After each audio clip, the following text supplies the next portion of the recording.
Hi, everyone. Judge Andrew Napolitano here for Judging Freedom. Today is Thursday, August 29, 2024. My dear friend, my longtime friend, former Congressman Dennis Kucinich joins us now. Congressman Kucinich, it's always a pleasure, my dear friend. Thank you for joining us. You, Judge, as a Democrat, are the former member of the city council of the city of Cleveland, the former mayor of the city of Cleveland, and a congressman for a number of years representing that part of Ohio. Either you have left the Democratic Party or they have left you. What has become of the Democratic Party, which seems intent on fighting wars in which the United States has no national security interest? this is a concern of mine.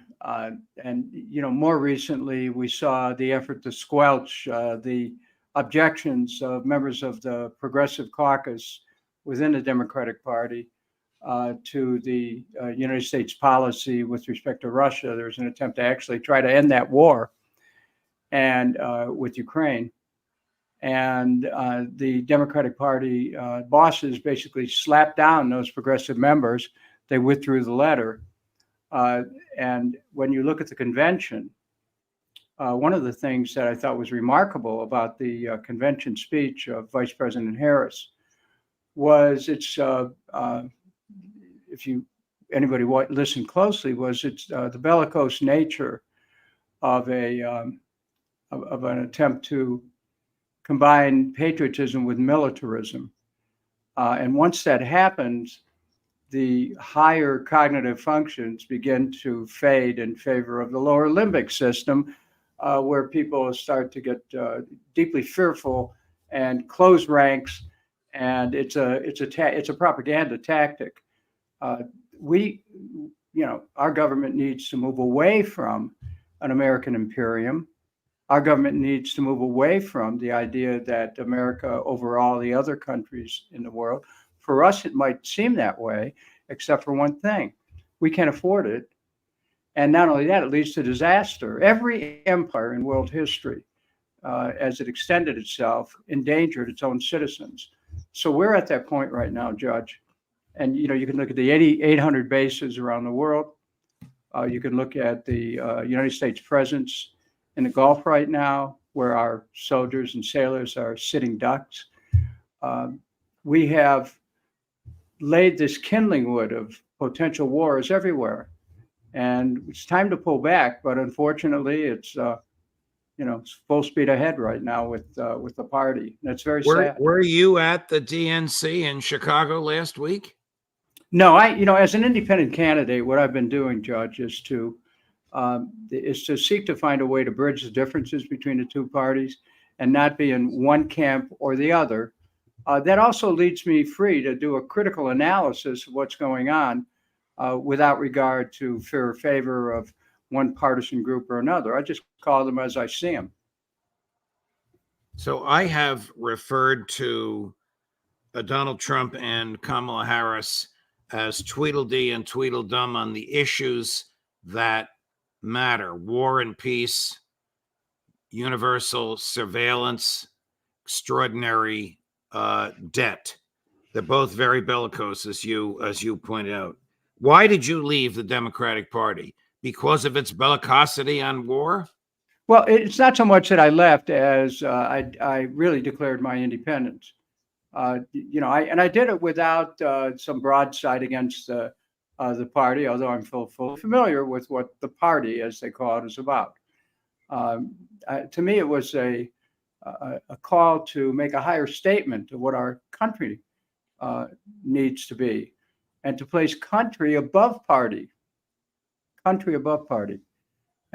that's the nature of my public service. And the Democratic Party has lost opportunities to unite the American people. Is really working on what I think is the wrong math right now. Instead of addition and multiplication, it's about subtraction and division. And I'm looking for ways to to bridge that. It's not just a gap, it's a gulf right now. When I was in Congress the last time, Judge, I never, as a Democrat, I never took the word Republican in vain. I work with people on both sides of the aisle. I practice what one could call the science of human relations. It's important to try to see people as they are, to find out about them personally, because people are much more deeper than their labels. Yeah.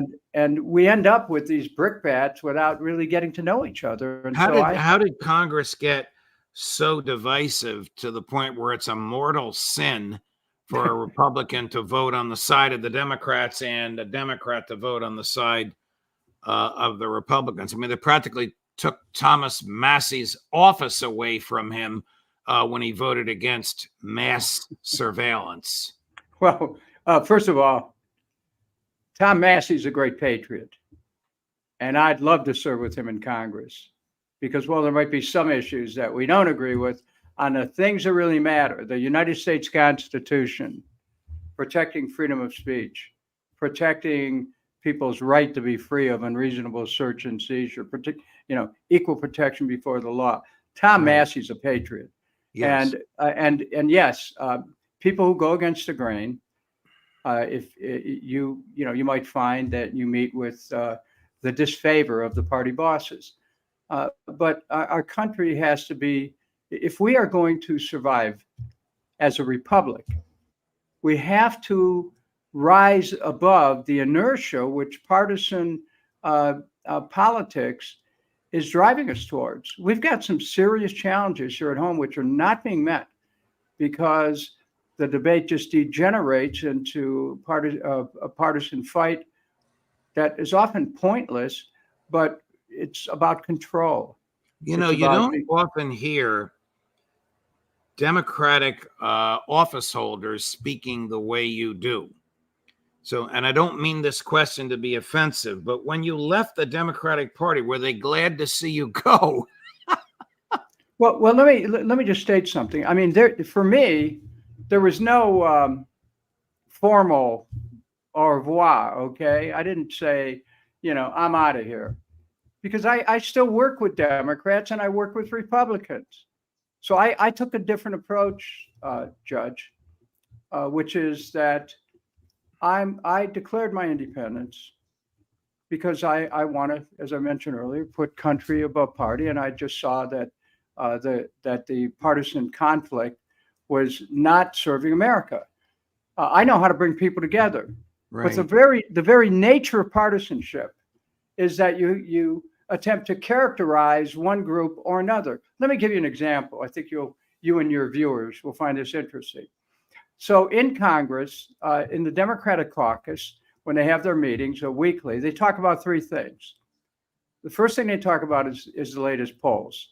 The second thing they talk about is how much money has been raised. And the third thing they talk about is how bad the Republicans are. Now, the Republican conference, I've heard, is a little bit different. They talk about three things, though. First, the latest polls. Second, how much money's been raised. And third, how bad the Democrats are. Right. That's the difference between the two parties. You, as I understand it, Congressman Kucinich, are seeking your old seat, and you're running, by old, I mean the one you formerly held. You're running as an independent. Are you running against a Republican and against a Democrat? And if so, can an independent actually win in this day and age without an organized party support? Well, we're going to find that out. But the answer in the 7th Congressional District, I think, will be yes. And I'll tell you why. First of all, as you point out, the district that I'm running in, most of the people who live in this district at one time or another, or over a period of not just 16, but 18 years through service in the state Senate, are people who are represented. Then that people are familiar with my name. It's not just that I've been on the ballot many times, but I've been involved in public service on things that really matter to people. And my office was very service oriented. So I've got the name recognition, the on-site recognition. The district's 80 miles long. And wherever I've gone in the district, people recognize me because of the years of service. So I think that I have a pretty good chance here. of course, the Republican incumbent is someone who he's been in a year and a half now in Congress. I don't take that lightly, but I've been able to get Republican votes. I mean, let me give you an example. You know, when I was elected mayor of Cleveland years ago, I defeated the Republican incumbent. You were the boy mayor of Cleveland. Yes, that's what I was told. People would come into my office, they would still be looking for the mayor, okay? And, really. So I got elected mayor, and I actually won, defeating both political parties. Later on, when I ran for the state Senate, I was one of the few Democrats in the country who defeated a Republican incumbent in a state election. And then later on, 2 years later, in the running for U.S. Congress, I was able to defeat a Republican incumbent who was part of Newt Gingrich's leadership team. So, and the reason why I've had success among Republicans is that people know that I say what I think, that no one has any strings attached to me, that I speak from the heart, and I try to do what's best for the country. We don't have to agree with with each other on everything, but if we have a dedication to America, first and foremost, our dedication must be to our own country.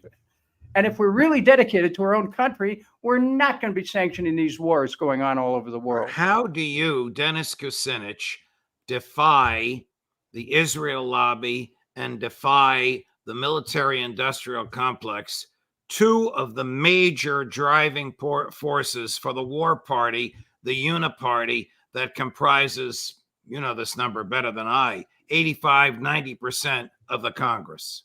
How do you defy them? Okay, get ready. With poetry. Now, with poetry? Oh, yes, I did say that, Judge. There's a poet by the name of Shelley who wrote an epic poem called Prometheus Unbound. Yes. And in the latter part of that, it talks about defying power which seems omnipotent. Defying power which seems omnipotent. And he goes on to write, this is what it means to be joyous and free.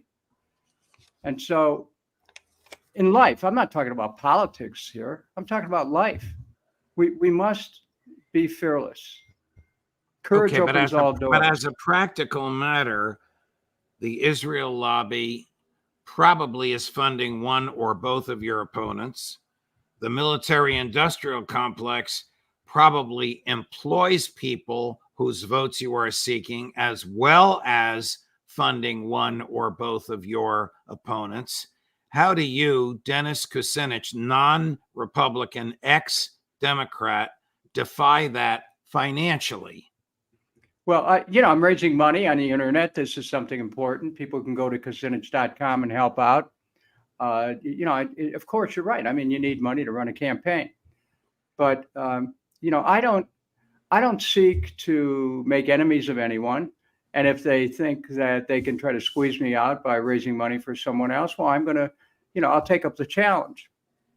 But if you really stand for peace, and I do, you have to be careful about how you characterize people who are going after you.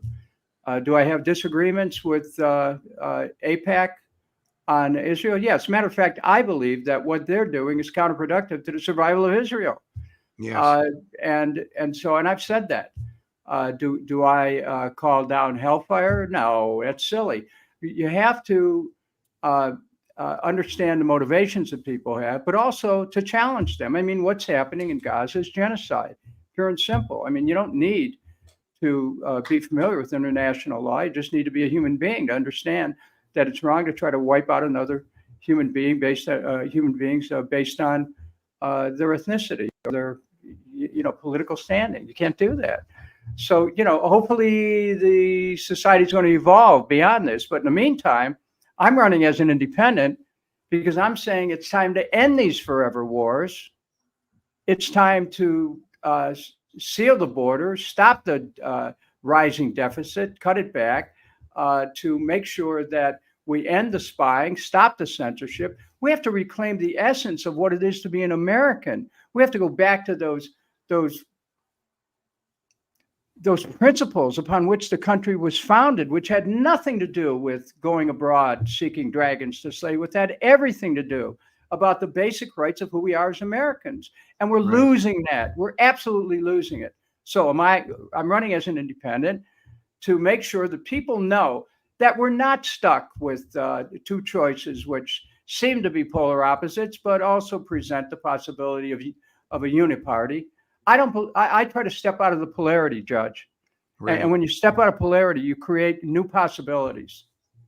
Before you were running for Congress as an independent, you were for a while, for a long time, the chair of the election campaign of Robert F. Kennedy Jr., then running as an independent. He may still be running as an independent because I think he can't get his name off of the ballot in some states, but he now is openly and ostentatiously endorsing Donald Trump. What is your opinion of all this? Do you think Bobby, those of us who know him, can tip the scales? Well, let me share with you a little bit of history, recent history here. Robert Kennedy started his campaign as a Democrat, a Kennedy Democrat nonetheless, and sought to run within the Democratic Party. He was pushed away by the DNC. The campaign was thwarted by the DNC. The DNC thwarted anybody who wanted to challenge their hegemony over the Democratic nomination process. And so when the campaign came to a realization that there was no path to the Democratic nomination because of the way the process was rigged, Robert Kennedy decided to take another path. Now that he has joined up with President Trump, of course it's going to help the Trump campaign. Now, if you do a post hoc analysis after the election, people will figure out how much. But since this is not a national election, but an election that depends on the electoral votes of state by state, I think that you'll find that people closed ranks around Trump with the help of Robert Kennedy, and that he will help in certain states tip the balance. Can we quantify it right now? No. Even polls have margin of errors. You can't really tell. However, right. I know from the early part of the campaign, Judge, that Republicans have an affinity towards Robert F. Kennedy Jr. And I think one of the reasons is that some of them at one point in their lives were Democrats. I know that for a fact in my own old district, where people who were Democrats, and you could say Kennedy Democrats, slowly began to migrate over to the Republican Party because they felt that they were not regarded on issues that meant something to the working class, trade issues, NAFTA, the General Agreement on Tariff and Trade, China trade, and others. They really felt that they weren't being represented by the National Democratic Party. Do you know what, if any, conditions RFK extracted from Trump? For example, stopping domestic spying, which the president can do with a phone call. The NSA is in the Defense Department. The president commands the Defense Department. Pardoning Edward Snowden, pardoning Julian Assange, even though he's already pleaded guilty to a nonsense charge. Stopping the CIA from conducting covert wars and coups. All of these things on which Kennedy campaigned. Releasing the JFK and RFK assassination files. Trump has promised to do much of this, and it didn't fulfill the promises in his first campaign. Do you know what conditions RFK extracted from Trump for this endorsement? Well, I will say that, I left the Kennedy campaign in October of last year. However, being an informed and close observer, the things that you just articulated are matters that Robert F. Kennedy Jr. has repeatedly brought forward. And I have no doubt that these are things that he has discussed with President Trump. And of course, President Trump is fully aware of the consequences of government spying, of the use of the justice system for political purposes. These are things that are not new to him. And I think that there's a meeting of the minds there. Are they going to agree on everything? No. I mean, they had some disagreements that were expressed publicly. But I think in these main critical issues that you just raised, there is a meeting of the minds. as far as any deal, I'm not privy to anything like that. And Okay. I've actually cautioned publicly about being very careful about quid pro quos. Because you never know where the future is going to take anybody. I mean, what does the Republican Party stand for today other than what Donald Trump wants at the moment? At one point, they were pro-life. Now he says he's in favor of women's reproductive freedom. At one point, they were anti-war. Now he is willing to fund genocide in Gaza. At one point, they were in favor of balanced budgets. Now he wants to borrow. At one point, they were against domestic spying. He signed the extension of FISA and the Patriot Act. I mean, this is not the Republican Party of Barry Goldwater when you and I came of age. It's not the Republican Party of Ronald Reagan when it was at its zenith. What is it today, other than whatever Trump wants at any given moment? Well, you raise a very critical question. And it's not, I mean, I can't speak for the Republican Party, but I can say this, that President Trump has never pretended to be an ideologue. He's never pretended to a specific political philosophy. He's a pragmatist. He is a deal maker. This is what he does. And I think that, I mean, I read his book, The Art of the Deal. Right. And that book, I think, is also should be read politically, because he is a quintessential deal maker. He looks at everything. Let's make a deal. And so that kind of pragmatism, may be off-putting to people. At the same time, he has shown an ability to talk to people who others would not even think about talking to, such as the leader of North Korea. So, as